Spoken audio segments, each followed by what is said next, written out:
Bienvenidos a esta última mesa del día del evento Investigaciones en Humanidades Hoy, tanto del BRI y del Departamento de Humanidades.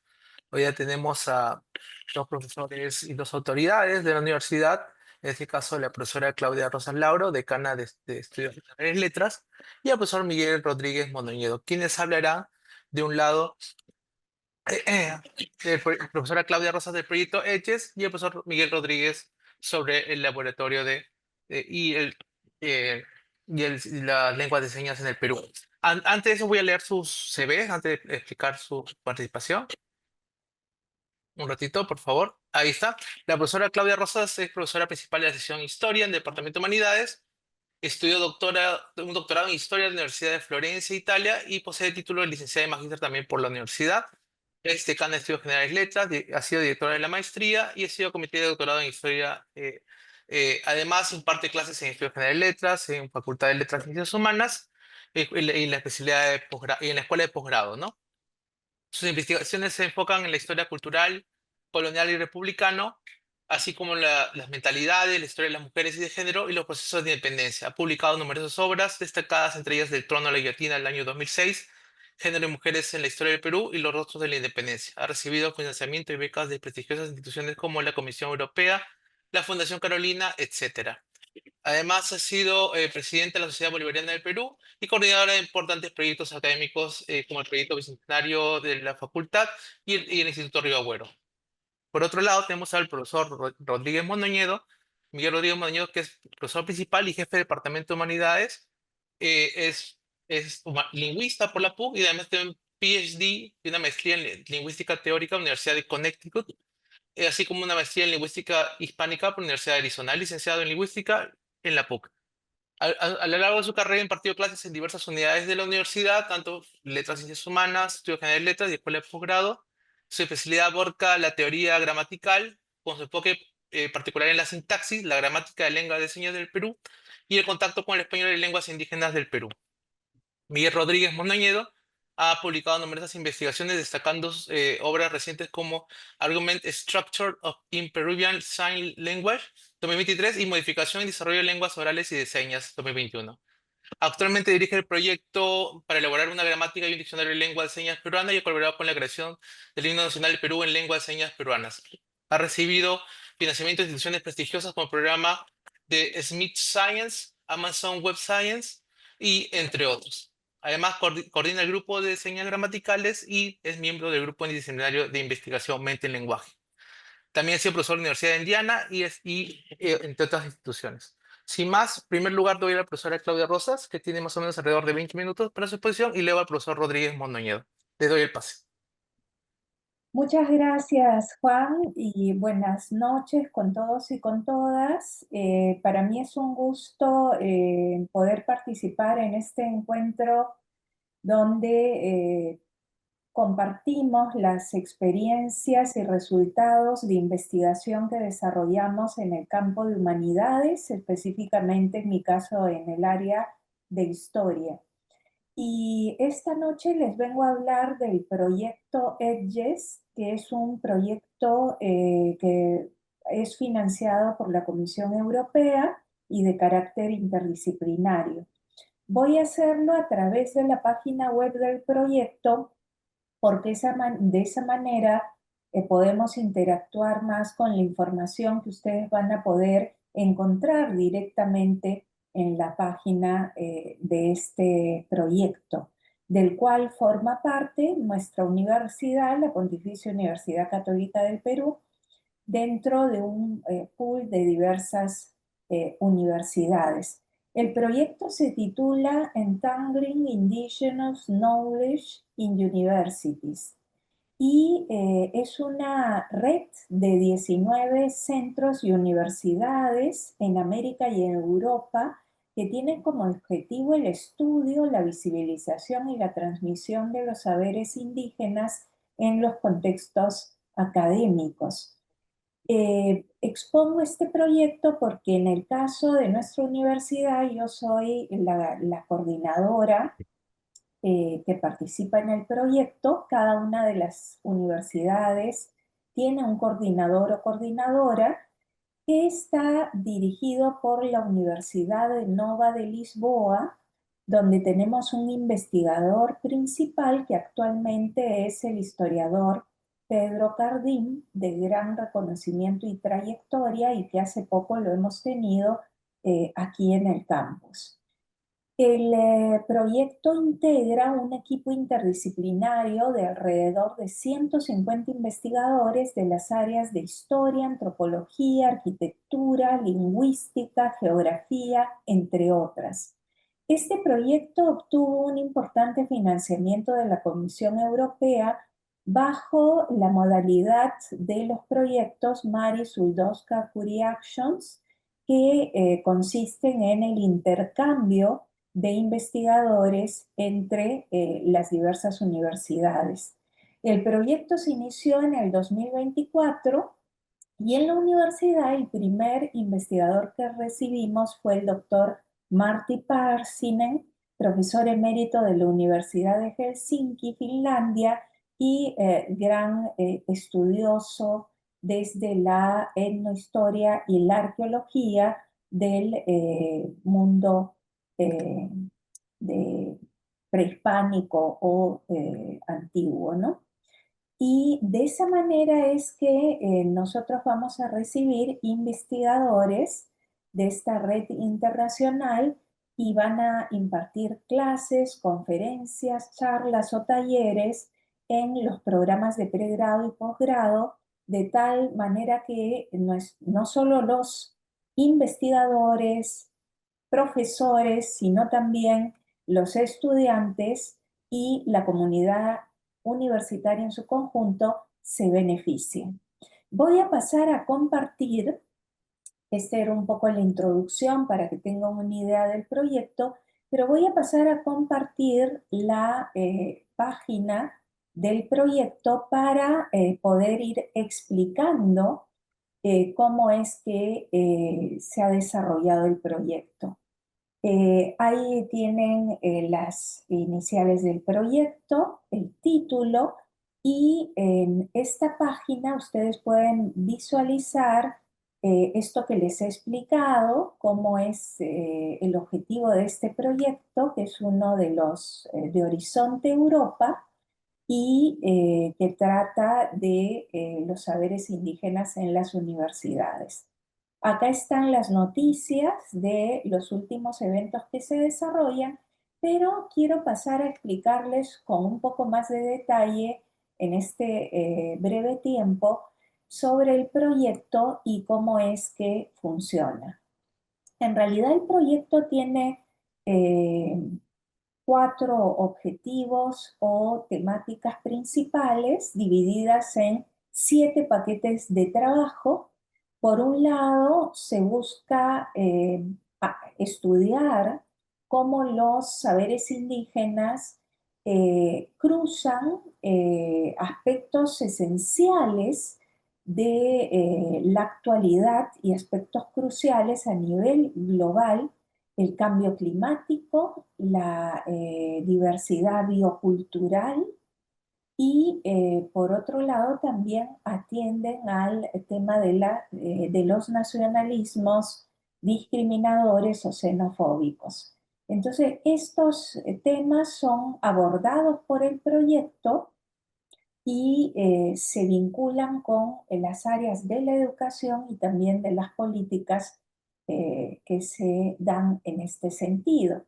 Un segundo aspecto tiene que ver con la investigación, la enseñanza y, como les decía, con las políticas que se adoptan, y en ese sentido hay toda una reflexión que se ha desarrollado en el primer y segundo paquete de trabajo sobre el tipo de metodologías, aproximaciones y estrategias para abordar estas problemáticas y poder lograr también un impacto, una transformación. Por eso el primer paquete de trabajo está orientado al análisis de las bases epistemológicas del proyecto, ¿no? Lo teórico, la reflexión en ese sentido. Por eso incluso hemos invitado e incluido a filósofos. El tercer aspecto tiene que ver con cómo desarrollamos este proyecto con la participación de investigadores indígenas en la academia, pero también de líderes indígenas que a partir de sus propias instituciones y asociaciones puedan también colaborar. Y esto es muy importante porque es un proyecto donde hemos atendido a la participación en todo momento y en todas las actividades de los académicos, intelectuales o líderes y representantes indígenas. Y esto lo hemos hecho a través de simposios, workshops, minicursos, publicaciones en Open Access que se están preparando y también recomendaciones en cuanto a las políticas y toda una parte que tiene que ver con el social media, ¿no? Entonces, bueno, y el impacto en el punto 4 a través de las universidades, las escuelas, las comunidades, donde podemos también tener una presencia en cuanto a la educación. El proyecto se organiza a través del Steering Committee que reúne a todos los coordinadores y representantes de las 19 instituciones miembros y de esa manera nos reunimos a llevar adelante las decisiones más importantes y los proyectos del proyecto. Y también yo he participado en el comité ejecutivo que se va renovando cada año. El proyecto dura del 2024 al 2027 y yo he participado en ese comité ejecutivo que se reúne cada 15 días a lo largo del año para ver todos los detalles del proyecto. Y también el proyecto cuenta con un comité científico de destacados especialistas donde también tenemos intelectuales académicos indígenas y con un Social Advisory Board que también tiene una serie de miembros de universidades, tanto europeas como americanas, ¿no? Que es el objetivo. Les comento cómo estos objetivos de organización que les he comentado se organizan en 7 paquetes de trabajo que tienen una cronología eh, diferenciada. Por ejemplo, los 2 primeros terminan este año. Y yo participo junto con Susana Matos de la Universidad de Lisboa y Guillermo Wilde de la Universidad Nacional de San Martín, dos destacados antropólogos, y en el caso de Guillermo también trabaja en la historia, en este primer paquete que aborda los aspectos científicos, metodológicos, epistemológicos de, el proyecto, ¿no? Es decir, que se pregunta sobre eh, qué entendemos por saberes indígenas, cómo este es una base para el desarrollo de los siguientes paquetes y cómo esto debe permitir desarrollar una serie de eh, categorías analíticas, criterios de análisis y metodológicos para desarrollar estos temas que estamos planteando en el proyecto, ¿no? En la página web ustedes pueden encontrar una explicación más detallada de las temáticas. Yo voy a pasar un poco rápido por motivos del tiempo, pero sí quiero que tengan una imagen del proyecto. El segundo paquete, por ejemplo, aborda los aspectos de la oralidad, los archivos y las fuentes judiciales, tanto en el presente como en el pasado. Sobre todo, este paquete está orientado a la historización de esta base fundamental que son los archivos donde se puede estudiar la memoria, la agencia, de las poblaciones indígenas, la construcción de identidades, el poder, una serie de nociones que ya hemos empezado a ver ahí, y este paquete lo dirigen destacados investigadores: Jorge Hidalgo de la Universidad de Chile, un muy reconocido estudioso de la etnohistoria y uno de los que sentó las bases de la etnohistoria en ese país y en América Latina; María Luisa Sux de la Universidad Mayor de San Andrés, también dedicada al estudio de la historia de las poblaciones indígenas, sobre todo en la independencia, en el paso del periodo colonial al republicano; y Justo Cuño, que de la Universidad Pablo de Olavide de Sevilla, que también dirige programas de maestría y doctorado en esta línea, ¿no? Luego tenemos un tercer paquete de trabajo donde se analiza el tema de los territorios, las autoridades indígenas y también la justicia desde la perspectiva indígena. Y es muy interesante porque no solo aborda el pasado, sino también el presente. Por eso también hay representantes del área de derecho, como Bárbara Truffin de la Universidad de Bruselas, Carl Heinz de la Universidad General de Pará y Pablo Ibáñez de la Universidad de Sevilla, que trabaja más desde la historia indígena, y de esa manera se abordan estas temáticas. El paquete 4 más bien aborda el tema de las cosmoecologías, que ahora se están investigando mucho, y las contribuciones que se pueden hacer para el tema de la crisis planetaria, la crisis global, y los aportes desde las sociedades indígenas, ¿no?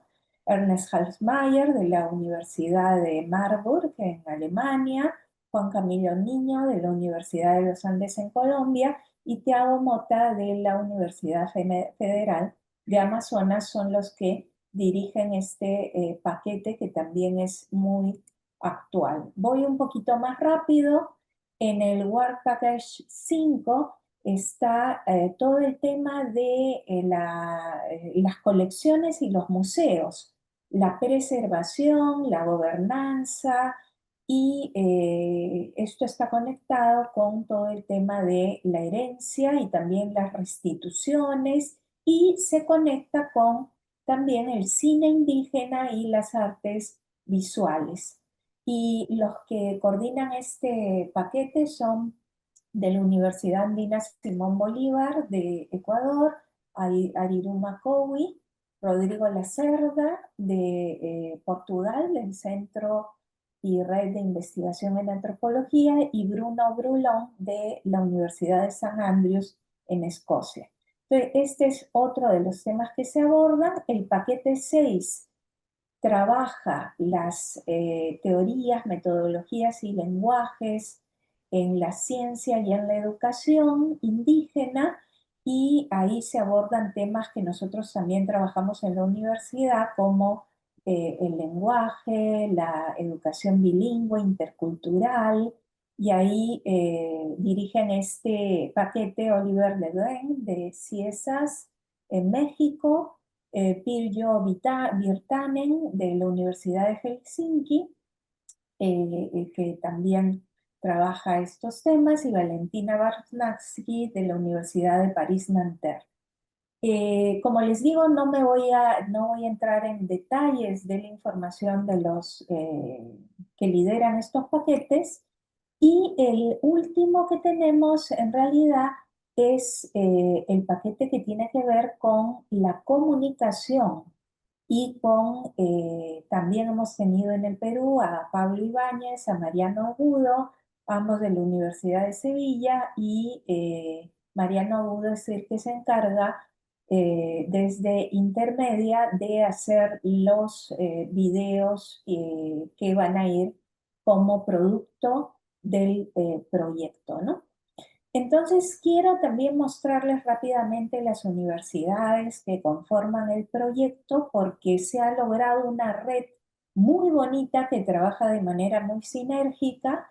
Entonces tenemos la Universidad de Nova de Lisboa, la Universidad de Lisboa, la Universidad de Marburg, la de Helsinki, la de Bruselas, París-Nanterre, la Pablo de Olavide y la de Sevilla en España, la de San Andrews en Escocia, eh, este centro de investigación en antropología en Portugal y también otros centros CIESAS en México, que acabo de comentar, la Fundación Universidad de Amazonas, la Federal de Pará, la Católica del Perú, ahí está nuestra alma mater, que es un orgullo poder participar en en este equipo tan variado, tan diverso, la Universidad Andina Simón Bolívar en Ecuador, la Universidad de Chile, la Mayor de San Andrés en Bolivia, la Universidad de los Andes en Colombia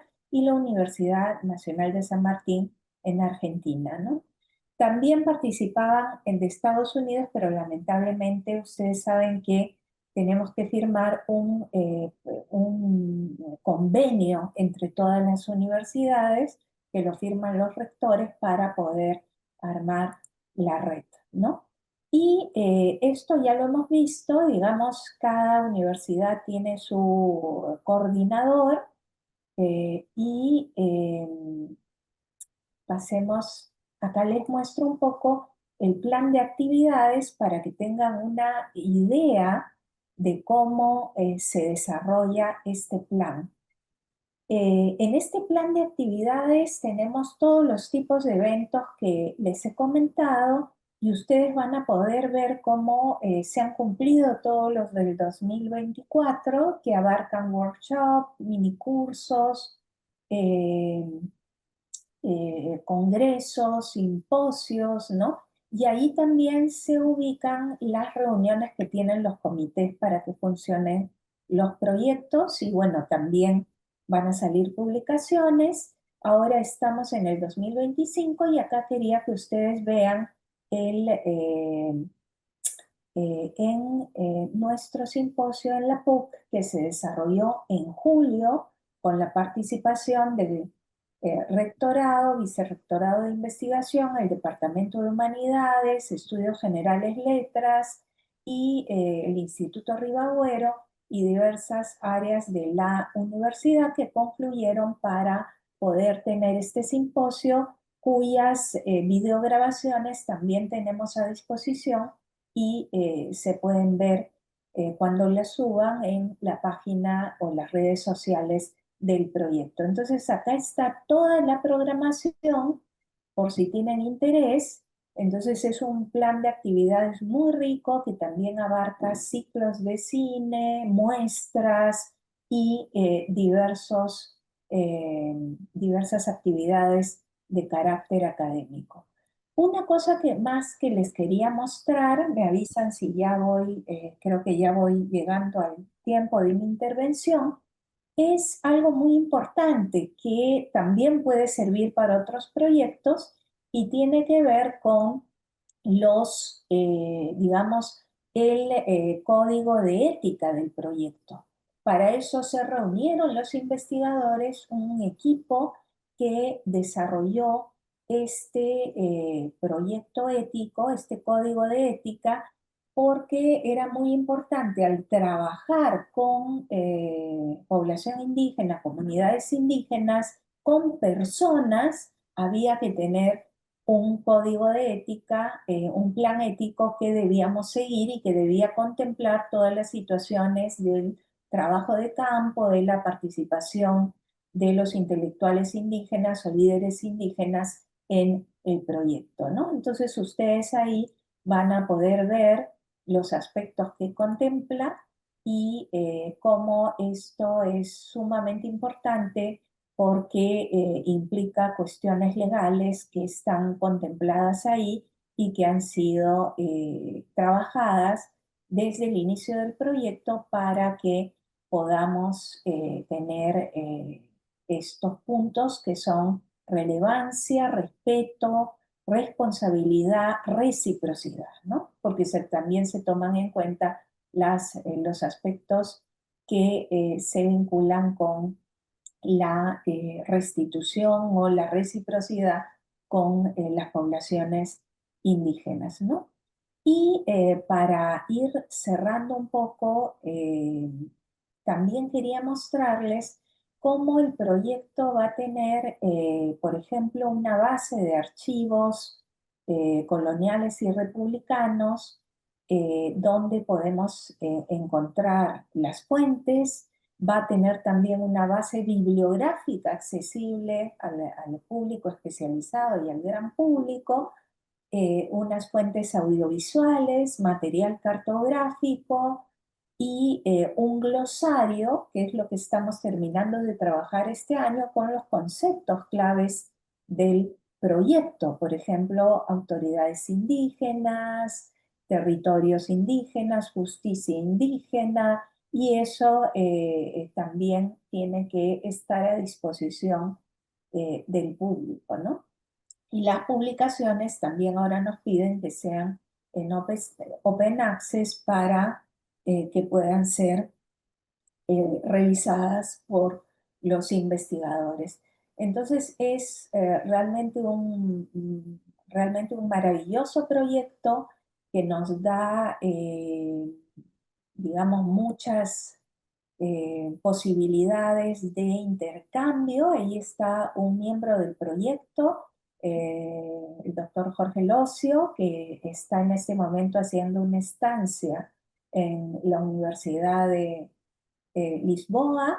Y el próximo día también tenemos en este mismo evento la presentación de tres de nuestros investigadores, la profesora Teresa Vergara, el profesor Miguel Costa del Departamento de Humanidades y Adriana Scaletti del Departamento de Arquitectura, que van a hablar sobre estos temas. Y si vemos ahí en las actividades, está toda la información, como ven ahí, del Congreso Internacional que se desarrolló en nuestra universidad y que tuvimos en julio, hace poco, que es el evento más importante de digamos, que organiza la universidad durante el proyecto, ¿no? Y lo hemos tenido en este segundo año. Eh, bueno, y también quería comentar, porque el proyecto nos ganó un reconocimiento de la universidad a los proyectos internacionales que lleva, y por eso estamos muy contentos, muy satisfechos de la participación nuestra y de los avances que tiene el proyecto. Bueno, creo que me he pasado un poco de tiempo, pero quería cerrar agradeciendo a la universidad por todo el apoyo brindado para la participación en este importante proyecto que tenemos hasta el 2027 y que actualmente estamos recibiendo a un gran investigador de Amazonía, que es Jean-Pierre Chomel, que viene de Francia, y así todo el año estamos recibiendo a investigadores que entran a nuestras aulas, dan charlas, conferencias. Bueno, muchas gracias. Y muchas gracias, profesora Claudia Rosas. Y ahora le cedemos la palabra al doctor Miguel Rodríguez Mondoñedo, quien tiene la ponencia La integración de la investigación lingüística con el desarrollo tecnológico, el Diccionario de Lengua de Señas Peruanas LSP. Muchas gracias. Buenas noches ya. Eh, Perdón, un segundo, este no es Este es un proyecto, como corresponde a esta mesa, ¿no? Un proyecto también interdisciplinario, ¿no? Que venimos desarrollando un conjunto de diferentes especialistas y diferentes tipos de profesionales, inclusive, ¿no? El, la motivación principal ha sido, siendo yo lingüista, efectivamente, la investigación lingüística, que ha comenzado hace bastante tiempo en relación con la lengua de señas peruana, Pero después ha surgido, como vamos a ver, la posibilidad de utilizar nuestros conocimientos, nuestros descubrimientos respecto a la lengua de señas y poder elaborar un mecanismo, elaborar un producto que no solamente sirva, digamos, como para mostrar lo que se ha ido investigando, sino que también sirva a la comunidad con la cual estamos investigando. Nosotros hemos iniciado un proyecto de trabajo con la comunidad sorda peruana ya hace más de 10 años y bueno, hemos tenido diferentes actividades, publicaciones, etcétera, pero en los últimos 2 o 3 años estamos concentrados en un diccionario de la lengua de señas. Y eso ha implicado no solamente, digamos, el trabajo de los lingüistas, sino en la medida en que, como vamos a ver ahorita, se requiere la utilización de procedimientos de inteligencia artificial. Esta ha sido una colaboración con ingenieros informáticos, todos de la PUC en realidad, y esta colaboración entre lingüistas e ingenieros informáticos para conseguir este producto de inteligencia artificial también ha tenido como participación tanto a personas sordas como con intérpretes de la lengua de señas. Entonces tenemos aquí un proyecto, digamos, ciertamente multidisciplinario, ciertamente enfocado también en una comunidad discriminada, que es la comunidad sorda, pero también que es una especie de investigación por lo menos participativa en su última etapa, que es la etapa de la innovación, de la inteligencia artificial, en donde hemos incorporado inclusive como autores a algunas personas sordas y vamos a seguir haciendo esa incorporación. Entonces, este es un producto, es un diccionario, pero es un diccionario particular, es un diccionario que se ha hecho, que es sobre una lengua en particular. La lengua de señas es una lengua visual y por lo tanto el diccionario va a estar pues en video.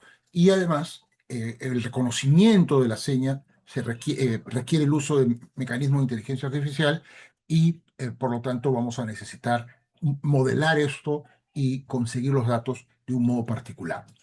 Yo quisiera empezar diciendo, digamos, inteligencia artificial es algo que nosotros escuchamos mucho ahora, es un concepto que tiene más de 50 años, pero ha ido, por supuesto, evolucionando y obteniendo diferentes tipos de éxito y ahora se ha vuelto mucho más exitoso, más común y por lo tanto más popular, ¿no es cierto?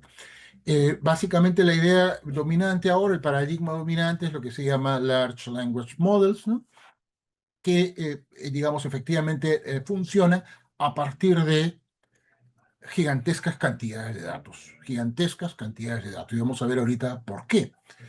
No es lo mismo, es importante, no es lo mismo que el procedimiento de estos modelos no necesariamente es idéntico al funcionamiento del lenguaje y vamos a ver exactamente por qué. Pero lo que sí hay que aceptar es que se trata de un enorme avance tecnológico. ¿Qué cosa es, por ejemplo, ChatGPT o ahora los múltiples elementos de productos de inteligencia artificial? Bueno, lo que son básicamente son máquinas para predecir combinaciones de palabras frente a otras combinaciones de palabras. O sea, tenemos una situación más o menos de esta manera. Nosotros le ponemos un conjunto de palabras, lo que se llama el prompt, y nos devuelve otro conjunto de palabras. Por supuesto, palabras no es lo único que podría hacer, también aquí podríamos hablar de imágenes, podríamos combinar palabras con imágenes, pero quedemos con las palabras para simplificar aquí. ¿Cuál es el propósito del mecanismo de inteligencia artificial? Predecir qué conjunto de palabras es el más probable frente al previo conjunto de palabras. Dado el prompt, el mecanismo predice un conjunto particular de palabras. Y claro, a veces nos llama la atención qué bien se ha hecho esa predicción. Es algo que nosotros también podríamos haber hecho, o incluso más rápido, por lo menos, y mejor de lo que podríamos haber hecho.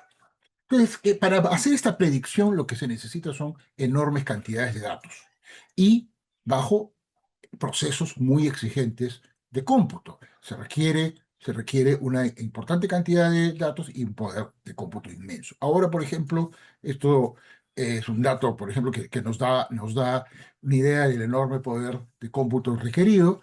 El dato ha salido recientemente, ¿no es cierto?, que en los Estados Unidos hay aparentemente, digamos, debería haber una crisis económica por ralentización del crecimiento. En realidad hay un crecimiento más o menos regular porque la inmensa mayoría del crecimiento, del crecimiento de la economía está puesto en la construcción de estos centros inmensos para hacer los cálculos que requieren las diferentes inteligencias artificiales que tenemos. El Producto Bruto Interno norteamericano habría crecido solamente 0,01%, o sea, nada, si no hubiera estas gigantescas cantidades de inversión en los centros de datos. Eso quiere decir, eso ya indica el tamaño inmenso de poder computacional que se requiere. Incluso el gasto actual en los Estados Unidos de electricidad y otros recursos necesarios para la computación es mayor que el gasto total de consumo en cualquier otra cosa. O sea, el gasto de consumo de todas las personas, lo que comen, gastan, etcétera, todas las personas de Estados Unidos, 310 millones de personas, es menor, un poquito menor que todo lo que consumen, toda la cantidad, en términos, digamos, de dólares, es menor, un poquito menor que lo que gastan estos centros. Es una enorme cantidad de cómputo. Y por supuesto, esto quiere decir que, digamos, eso es muy distinto del lenguaje. El lenguaje no requiere esa enorme cantidad de cómputo. Pero ¿cuál es el mecanismo? ¿Cómo funciona? Bueno, por ejemplo, por poner un ejemplo muy sencillo, el mecanismo tiene que predecir lo siguiente, tiene que decir que si llegas tienes una oración como esta, disculpa, hay mucho tráfico y llegaré, ese espacio, tiene que predecir ese espacio, y entonces lo que va a decir es que, bueno, es mucho más probable que ahí se ponga tarde que se ponga, por ejemplo, geométrico. Porque efectivamente, disculpa, hay mucho tráfico y llegaré geométrico, es altísimamente inusual y nunca nos va a decir el programa que ahí es apropiada esa palabra, pero tarde y algunas otras, pues sí. Entonces, esa es muy en sencillo su función, predecir cuál es la siguiente palabra. Pero no solo la siguiente palabra, sino todas las muchísimas otras palabras que son posibles después de cualquier tipo de intervención, o sea, cualquier prompt. Entonces, ¿cómo se hace eso? ¿Cómo se calcula la probabilidad de una palabra que puede estar después de la otra? Hay diferentes técnicas, pero la más simple, la que, digamos, ha funcionado, la técnica más simple que ha empujado el desarrollo de los modelos de inteligencia artificial es, por ejemplo, la del bigrama, ¿cierto? Entonces, uno podría decir, bueno, una pregunta, ¿cuál es la palabra más probable de seguir después de hombre en la primera parte del Quijote? Bueno, ¿qué hace el programa? Cuenta, pues, son todas las apariciones de hombre. Cuenta cuáles son y cuál es la siguiente palabra, ¿no? Digamos, ¿eso qué quiere decir? Que de hombre, de la siguiente palabra es un signo de puntuación, eso aparece 22 veces, un signo de puntuación. La palabra de después de hombre aparece 19 veces y así por el estilo. Entonces se hace un simple cálculo de probabilidades y entonces se dice que la posibilidad de pacífico es pues mucho menor que honrado. Ese es el cálculo básico. Claro, ese es el cálculo básico, eso lo podemos hacer hasta a mano, pero es lo que, digamos, es el cálculo más simple. Por supuesto, ChatGPT no simplemente te dice qué palabra viene después de hombre, ¿no es cierto? Sino te dice después qué palabra viene, después qué palabra viene, y entonces se necesita cálculos más complejos para identificar cuáles son las palabras siguientes, qué palabra viene después de tu pregunta. Tú tienes esta pregunta, qué palabras pueden venir después de tu pregunta. Eso es una tarea mucho más compleja, ¿no es cierto? Pero además, para poder hacer este cálculo que acabo de hacer aquí, basta pues contar y hacer una fórmula de probabilidad. Pero eso no es eso no nos dice el significado de las palabras. Pero para poder interactuar, para poder que te haga una pregunta y después la respuesta, se requiere al menos algún tipo de acceso a lo que significan las palabras, porque si no, ¿cómo se van a poner juntas respuestas con preguntas? Entonces, ¿cómo se ha procedido? Se ha convertido el significado en una magnitud, o sea, algo que se puede medir. ¿Y bajo qué premisa? De que las palabras que aparecen cerca están más próximas en su significado. Veamos un ejemplo. ¿Qué quiere decir eso? Bueno, queremos calcular si la palabra albóndiga está más cerca de tallarines que de puerta. Noten que intuitivamente albóndiga está más cerca de tallarines que de puerta, pero ¿cómo medimos eso? ¿Cómo hacemos que la máquina se dé cuenta de eso? Bueno, hubo muchísimos intentos y los modelos más exitosos utilizan lo siguiente. Primero se necesita un corpus, o sea, un conjunto de datos. Eso es absolutamente indispensable. Supongamos que tenemos nuestro corpus aquí. Supongamos que este es nuestro corpus. Bueno, si este es nuestro corpus, vamos a tener aquí, fíjense, albóndiga por todos estos lados, tallarines por todos estos lados. Y entonces lo que vamos a hacer es observar cuáles son las palabras que están junto con con albóndiga o con tallarines allí en esas oraciones. Algunas de ellas, y vamos a encontrar porque salsa, carne, habitación, pared, etcétera, y vamos a tener esta tablita, es decir, el número de veces en donde la misma oración albóndiga está con salsa, con carne, con pared, etcétera. Y eso nos da una secuencia de números, una secuencia de números. Y eso se llama un vector, un vector. Esto se llama un vector. Noten que aquí hemos combinado tallarines con 4 palabras, pero lo que hay que hacer es combinar todas las palabras del castellano con todas las palabras del castellano. O sea, 180.000 palabras o más, por 180.000 tiene más o menos el diccionario de la academia, y 180.000. Por el otro lado, 180.000 en las columnas y 180.000 en las filas. O sea, una gigantesca cantidad de números. Y eso basado además en las probabilidades reales que existen en textos concretos.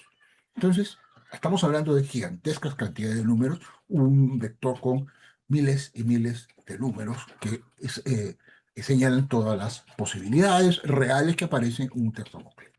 Pero eso igual nos da, en este caso, un vector, en este caso con 4 dimensiones, porque hay 4 números por cada uno. Nos da. Y entonces, a partir de ese número, que como repito, en realidad es muy grande, aquí hay 4 porque hemos simplemente hecho 4 palabras, pero es un número muy grande, se usa una fórmula, ¿no? Una fórmula. La fórmula de similitud coseno, una fórmula que podemos ver ahí, en fin, no voy a explicarla porque yo no soy matemático, se hace la fórmula y se llega a esta conclusión, ¿no es cierto? Se llega a que la similitud entre puerta y espagueti es de 0,28, pero la similitud entre albóndiga y espagueti es 0,81. ¿Qué significa esto? Significa que albóndiga y espagueti están más cerca en su significado que puerta y espagueti, que es lo mismo que ya nosotros intuitivamente habíamos dicho. Y aquí simplemente hemos contado estos números, estos vectores, y hemos obtenido lo mismo. O sea, esto es extraordinario. El procedimiento nos da lo mismo que nuestra intuición. Simplemente contando las combinaciones de palabras, cómo las palabras están unas más cerca de otras en los mismos contextos, aplicando esta fórmula. Pero aquí lo que se ha obtenido es lo mismo que nosotros, ¿no es cierto? Se llega a la misma conclusión sin ninguna apelación al significado, porque eso es bien interesante. Aquí no estamos nosotros diciéndole qué significan las palabras, para nada. Estamos simplemente contando sus apariciones en contextos cercanos y a partir de ahí obtenemos un resultado que es parecido a eso. Por supuesto, no se está excluyendo la intuición del hablante, al contrario, se está capturando la intuición del hablante que está basada, porque esto está basado en textos reales, ¿no es cierto? Se está encontrando una manera de calcular los efectos de la intuición del hablante. Y por supuesto, la capacidad predictiva está limitada por los corpora y el análisis de los contextos. Sin datos, esto es imposible. Sin gigantescas cantidades de datos, enormes cantidades de datos. Ahora, y obviamente las combinaciones posibles, los contextos son infinitos, y entonces, cuando más datos, nunca vamos a tener suficientes datos en realidad. Siempre vamos a necesitar más y más y más datos. Ahora, esa es la razón por la que hay alucinaciones, que seguramente han oído hablar, hay datos falsos, hay datos que no funcionan bien, etc. Ahora, ¿qué pasa? Como aquí viene el siguiente problema. Si lo que se necesita son un montón de datos, gigantescas cantidades de datos, ¿de dónde lo sacan la gente que hace, digamos, esto ChatGPT para inglés? Pues hay un montón de datos, hay enormes cantidades de datos solamente en Internet y en muchos otros lugares. En español no hay tantos, pero hay bastante, por eso es que más o menos funciona bien en español, no tan bien como en inglés, pero funciona porque tiene un montón de datos, no tantos.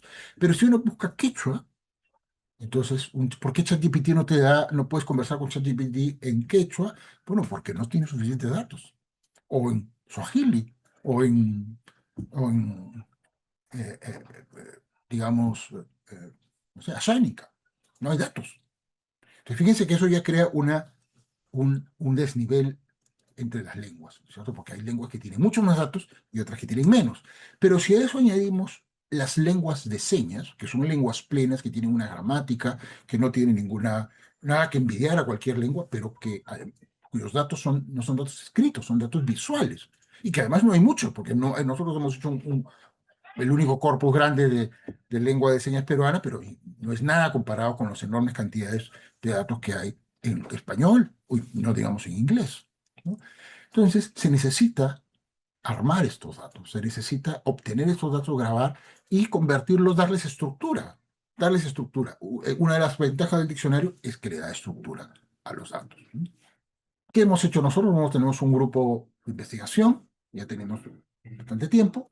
Somos un grupo de lingüistas, intérpretes, personas sordas. Hemos incluido recientemente ingenieros, ¿no es cierto? Una ingeniera en particular que ha sido profesora acá, que ahora trabaja en Estados Unidos.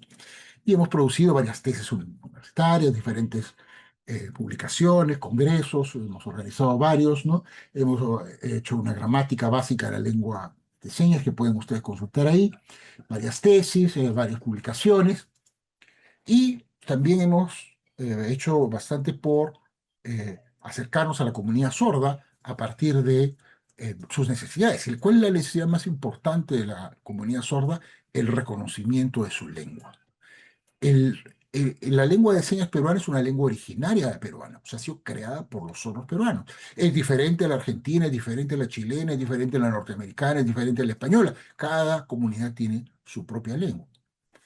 Fue oficializada en el 2010, pero al no ser reconocida como lengua originaria, porque es oficial, pero no originaria, el Ministerio de Educación no le da ningún tipo de soporte. No está incluida en la política lingüística. ¿Qué quiere decir eso? Que no hay certificación de intérpretes, no elabora diccionarios, el ministerio no existen diccionarios, no elabora materiales educativos, como sí lo hace para otras lenguas originarias. Entonces es algo en donde el Ministerio de Cultura está, digamos, discriminando a la lengua de señas.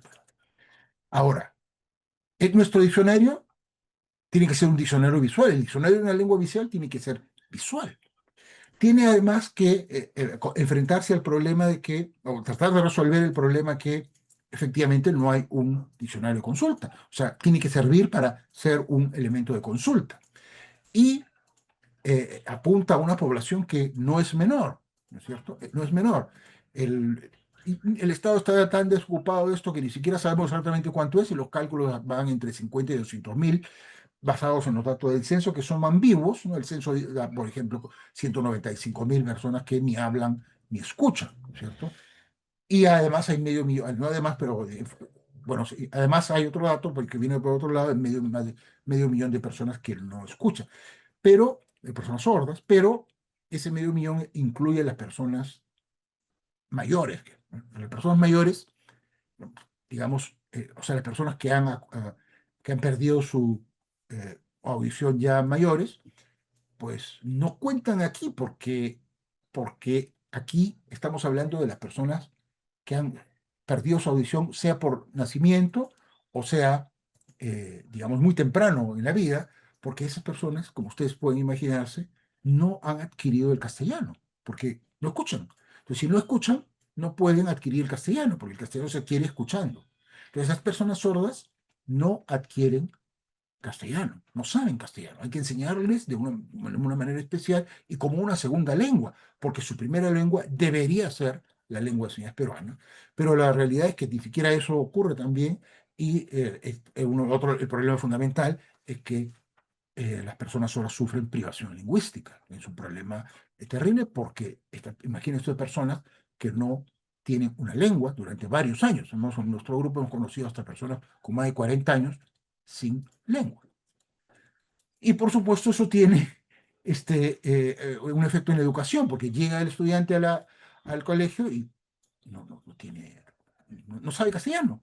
Y encima el profesor lo sienta allí, y esa es la educación para el sordo, lo sienta allí y sigue la clase en castellano, y la persona sorda no sabe qué hacer. Y después lo pasan, le ponen sus 11, 12, y hay personas sordas que pasan por toda la secundaria y no saben castellano, no saben hablar, no saben sumar, no saben nada, porque han sido simplemente aprobados porque los profesores no han podido, digamos, porque hay esta obsesión con la ley de que se tiene que educar al sordo ahí sentado con los oyentes. Es como decir a una persona que habla quechua, la sientas en una clase en castellano y esperar que entienda. No tiene sentido, pero eso es lo que la ley obliga.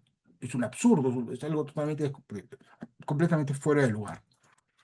Y por supuesto eso da que como el castellano es de segunda lengua, el castellano es limitado. Entonces, lo que aquí queremos es, digamos, un diccionario, que ya hemos hecho un primer, vamos a verlo después, pues hay toda una comunidad de personas que son sus familiares, son los familiares de personas sordas, son los intérpretes, las personas interesadas en la lengua. En realidad, cualquier ciudadano puede aprender lengua de señas peruana y por eso puede necesitar un diccionario. Ahora, para que el diccionario sea realmente útil, se necesitan ciertas características. Tiene que estar basada en datos reales, en datos recogidos a partir de la comunidad sorda. Tiene que ser escalable, porque siempre van, así como el diccionario de la Real Academia, siempre se van añadiendo, porque nunca se acaba, las lenguas crecen, igual acá tiene que ser escalable. Es indispensable que sea con inteligencia artificial para que puedas reconocer, porque vamos a ver ahora que hay que reconocer. La lengua es visual, o sea, tienes que frente a la cámara, tú haces la seña y entonces se tiene que reconocer. Y por supuesto, digamos, tiene que ser interactivo y usado, hecho por personas especializadas, además de las personas sordas, y es lo que hemos hecho. Hemos anotado los, eh, los videos, hemos recolectado los datos. Esto tiene que ser hecho de manera bastante precisa, esto toma mucho tiempo, requiere personas sordas entrenadas en esto de manera específica. Y aquí esto le va a dar la estructura particular, el etiquetado particular para los videos, de manera que pueda esto alimentar a los mecanismos de inteligencia artificial. Y eso es lo que hemos hecho. Hemos creado pues nuestros datasets y nuestro diccionario tiene, vamos a verlo ahorita, dos partes, ¿no? Se puede traducir de español a LSP, eso es más o menos fácil, porque pones la palabra y te aparece el video. Pero esto ya no es tan sencillo, porque ¿qué cosa tienes que poner? Tienes que hacer el video. Y claro, te tiene que sacar la palabra en español. Entonces, en esta dirección te saca el video, pero en esta dirección tú partes del video y te sale el castellano, que es lo que nosotros hacemos.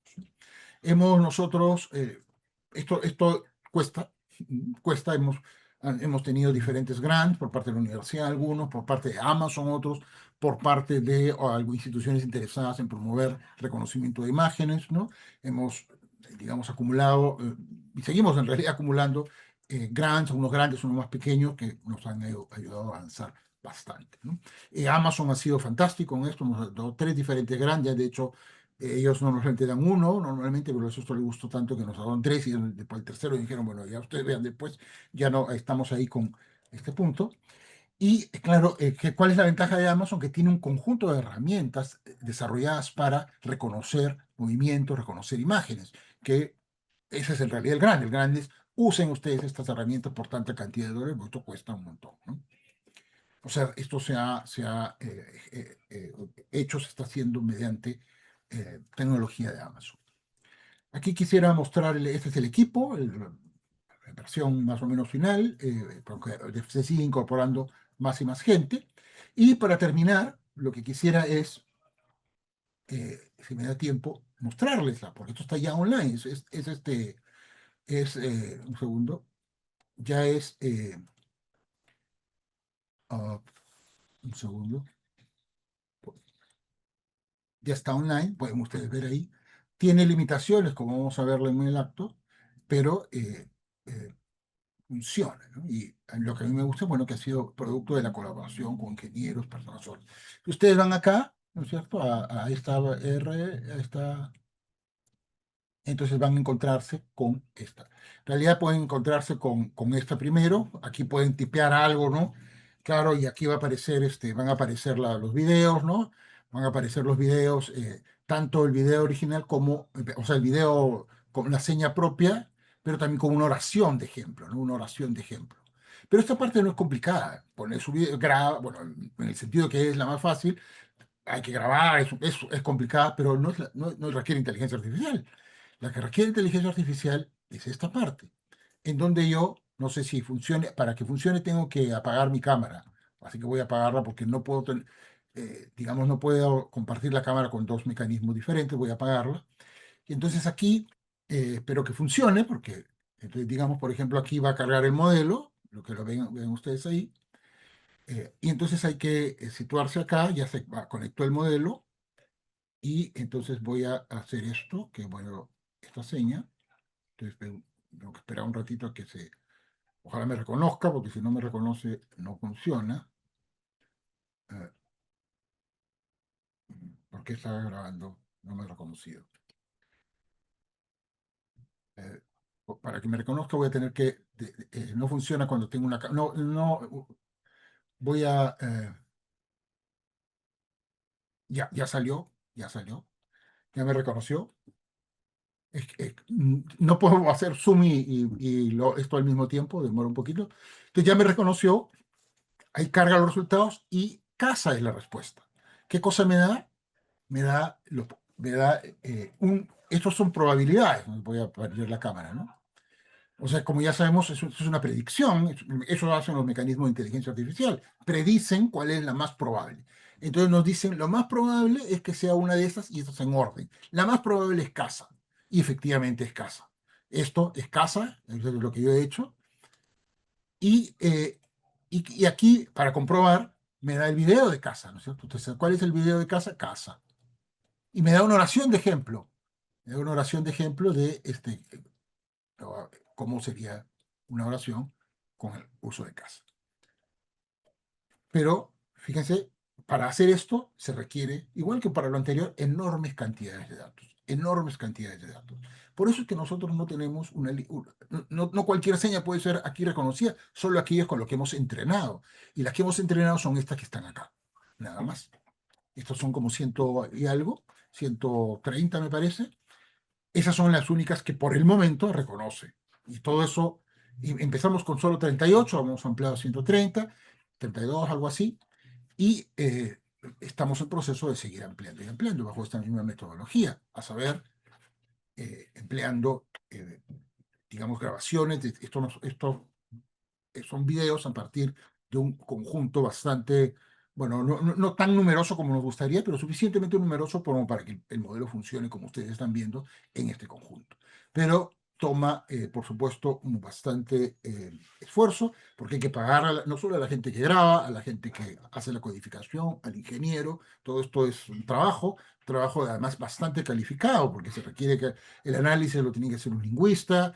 Felizmente hay estudiantes, varios estudiantes, como media docena de estudiantes que de diferentes maneras han ido en estos últimos años han ido participando. De hecho, 3 de ellos están ahorita todavía en el proyecto, otros ya, bueno, han ido a otros, han tomado otros caminos, pero también se necesita, pues, los ingenieros, se necesita los intérpretes, que también son profesionales, que tienen que participar, y las propias personas sordas que se pasan.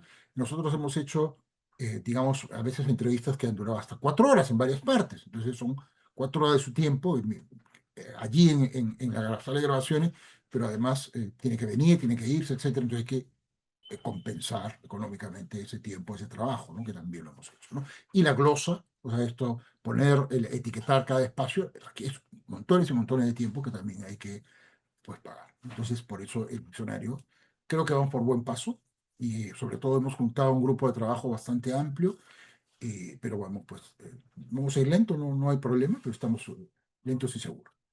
Muchísimas gracias.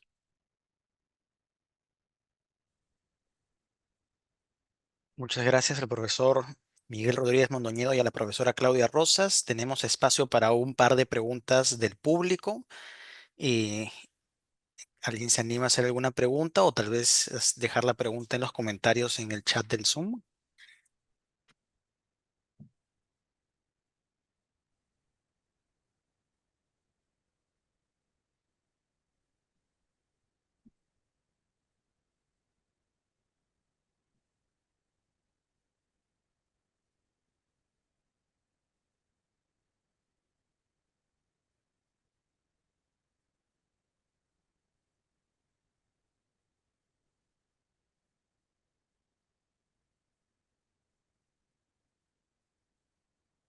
Y, bueno, parece que no hay alguna pregunta, está todo claro. Entonces, y que les comento a todos los que están presentes que el día de mañana vamos a continuar con las siguientes mesas de este evento y el día de mañana continuamos a las 10 de la mañana en el pabellón Z. Así que muchas gracias a todos por su presencia el día de hoy. Muchas gracias. Muchas gracias. Nos vemos.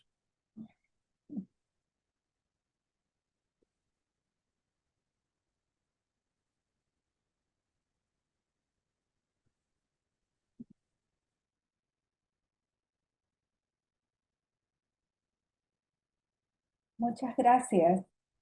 Adiós.